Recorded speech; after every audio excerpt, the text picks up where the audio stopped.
¿Cuál es el concilio de los dioses que se reveló? ¿Cuáles son las tres rebeliones angelicales celestiales de los dioses? ¿Y cuál es nuestra función dentro de esto? Descúbrelo en este video. En el Salmo 82:1 leemos: Mismor le Asaf Elohim Nikab, Beadat el Bekereb Elohim Yishpot. Salmo de Asaf. Dios está en la reunión de los dioses, en medio de los dioses juzga. Dios está en la reunión de él. Entonces, vemos claramente durante varios Salmo 82:1 y varios textos de la Tanaj, de la Biblia hebrea, que Dios hace referencia a estos dioses. Entonces, es muy importante definir qué significa la palabra Elohim y qué es un Elohim. Tradicionalmente, a unos de ustedes que saben un poco de palabras del idioma hebreo saben que, bueno, Elohim se traduce literalmente al español como Dios o como dioses, dependiendo del contexto y la gramática del texto o el verso hebreo que estemos leyendo.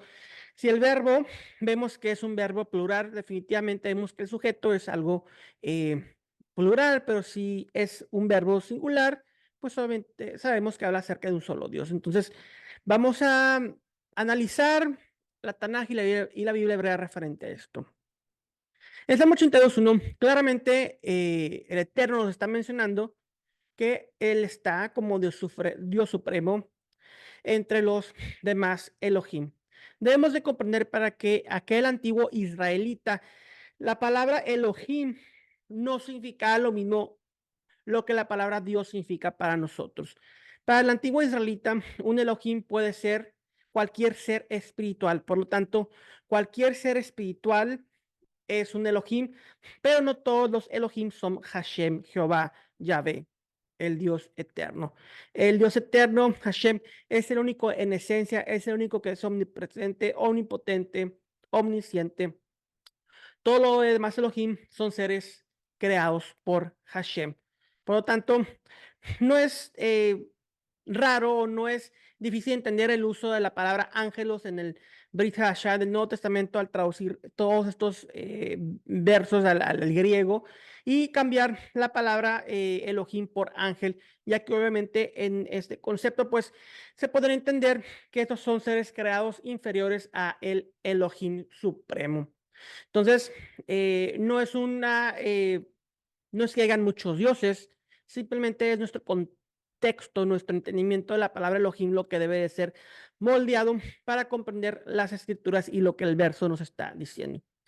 Quiero hacer un paréntesis aquí, hablando de este Salmo 82, porque definitivamente hay profesores ateos que están arrastrando al pueblo de Dios para confundirlos en torno a estos conceptos dentro de las escrituras, y más cuando se estudian dentro de un contexto Near Eastern, del Oriente Próximo.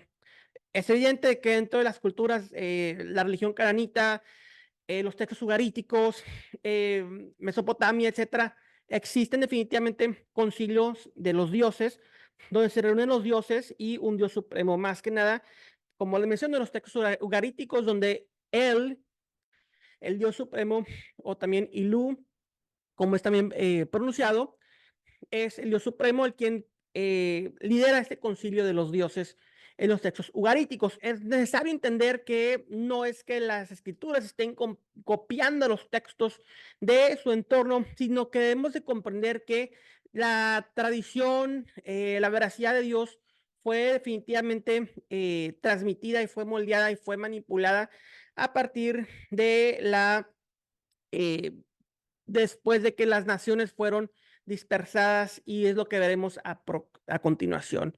Es como las naciones fueron, Dios se divorció de las naciones y vamos a ver este plan de redención dentro de lo que conocemos como nuestro maestro Yeshua. Pero sí, definitivamente hay una explicación para todos estos em, textos adicionales, extrabíblicos, y no significa que el Dios al cual Salmo 82 se esté refiriendo sea él el Dios supremo de Ugarit, sino que debemos de comprender que la palabra él definitivamente para un Dios se usaba para este Dios personal, pero también era una palabra, es una palabra bíblicamente y extrabíblicamente utilizada para aquel Dios supremo. Entonces, por eso No hay ningún problema en utilizar en el uso de esta palabra utilizada dentro de los escritos de la Biblia hebrea, ya que se está haciendo referencia a este Dios supremo, el cual es Hashem, el creador de los cielos y la tierra. En el contexto de Salmo 82, podemos entender que Dios está emitiendo un juicio contra estos dioses, contra estos seres creados, seres espirituales. Dice, como hombres, ustedes ciertamente morirán. En Deuteronomio 32 podemos leer lo siguiente del verso 8 a 9. Cuando el Altísimo hizo heredar a las naciones, cuando hizo dividir a los hijos de los hombres, estableciendo los límites de los pueblos, según el número de los hijos de Israel, porque la porción de Hashem es su pueblo, Jacobo la heredad que le tocó. Vemos que en Deuteronomio 32 del 8 a 9, en los textos masoréticos, lo que es traducido tradicionalmente en la mayoría de las Biblias cristianas, dice que el Eterno dividió las naciones conforme al número de los hijos de Israel.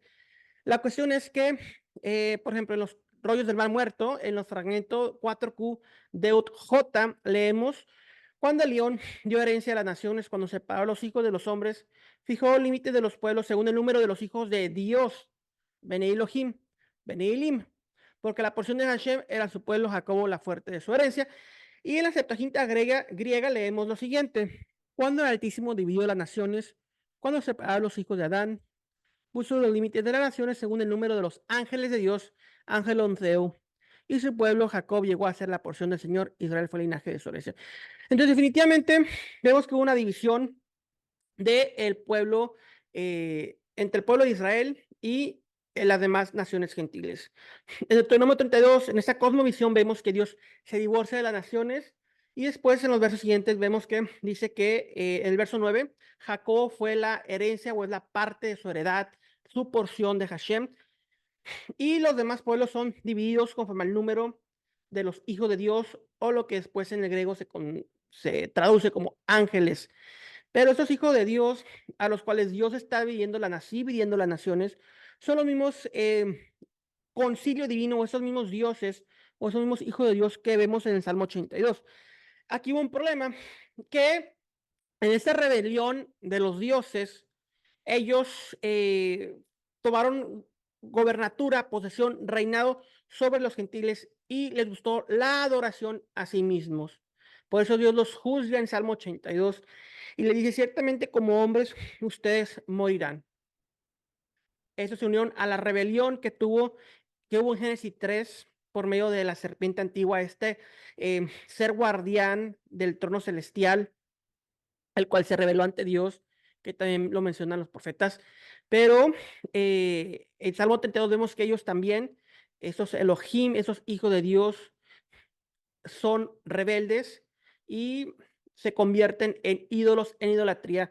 Por eso claramente vemos en los 10 mandamientos, en Éxodo 20, que el Hashem le dice, no los adoren, no se postren ante ellos. Deuteronomio 4, 19 al 21, tengan cuidado cuando miren al cielo, vean el sol, la luna y las estrellas, y se sean tentados a adorarlos y servirles. El Señor les enseñó esos astros a todas las demás naciones del mundo. Pero ustedes, el Señor los tomó y los sacó del horno de Egipto para ser su propio pueblo como lo son ahora. Claramente dice, las naciones se las di, me divorcié por ellos en Génesis. Ellos quisieron alejarse de mí. Lo vemos en Génesis 11, del 1 al 9, cuando ellos intentaron construir la torre de Babel, que dicen, hagamos y edifiquemos esa torre. Lenguaje que ellos utilizan definitivamente hace referencia a los zigurat de Mesopotamia, los cuales eran considerados como templos o extensiones de Dios en la tierra, como un lugar religioso. Ellos querían traer a Dios y bajarlos por medio de sus propios méritos, por medio de sus propias acciones a la tierra para someterlo ante Él. Entonces, aquí Dios dice, yo me divorcio de ustedes. En Deuteronomio 32 especifica que lo dividió a los dioses, a este concilio divino, el cual se reveló ante Él. Esos eran los hijos de Dios. Ahora, este lenguaje, hijos de Dios, en toda la Biblia hebrea es utilizada para seres espirituales, para los seres espirituales, para los Shamaín, los Giborim, todos esos seres espirituales, estos dioses. Pero en el Nuevo Testamento, en la Brit Hadashah, en el Brit Hadashah, ¿quiénes son los hijos de Dios? Ahora esos hijos de Dios somos nosotros, la humanidad. Primera de Juan 1:3, mirad cuál amor nos ha dado el Padre para que seamos llamados hijos de Dios. Por esto el mundo no nos conoce porque no le conoció a Él. Estos ángeles que se revelaron, estos Elohim, estos dioses que se revelaron ante Él, claramente fueron puestos sobre naciones. Y vemos en Daniel 10 definitivamente que dice en el 13 al 14, más el príncipe del reino de Persia se me opuso durante 21 días, pero aquí Miguel, uno de los principales príncipes, vino para ayudarme. Entonces Miguel le dice a Daniel que el príncipe o el Dios, el hijo de Dios, el ángel, el Elohim del reino de Persia, se opuso ante él. Esa es la guerra espiritual de la cual estamos viviendo en estos tiempos. Esos poderes celestiales, estos dioses, aún están gobernando en diferentes regiones. La cuestión es que nosotros seremos los que tomemos su lugar dentro del concilio de Dios. En 1 Corintios 6 al 3 leemos, ¿no sabes que hemos de juzgar a los ángeles cuanto más a sus asuntos de estas vidas? ¿No saben que nosotros juzgaremos a los Elohim, a los dioses rebeldes, a los hijos de Dios? Definitivamente vemos que en la Nueva Jerusalén se encuentra otra vez el Gan Edén, el paraíso. Y vemos otra vez la unificación de los cielos con la tierra. A los hijos de Dios, a nosotros que hemos sido hechos hijos por medio de Yeshua, el Mesías, por poner nuestra fe en Él, se nos dará la capacidad para poder juzgar. Y es como hijos y miembros del concilio divinos, aquellos seres espirituales, aquellos Elohim, le fallaron a Dios. Es por eso que ahora Él nos da a nosotros la oportunidad, por medio de la muerte y resurrección del Mesías, en ser sus hijos y formar parte de este concilio de Dios. Es solo la introducción acerca de este tema. Estaremos hablando a profundidad acerca de todo esto. Más detalles y más videos se ven en los futuros meses. Bendiciones para todos. Shalom, shalom.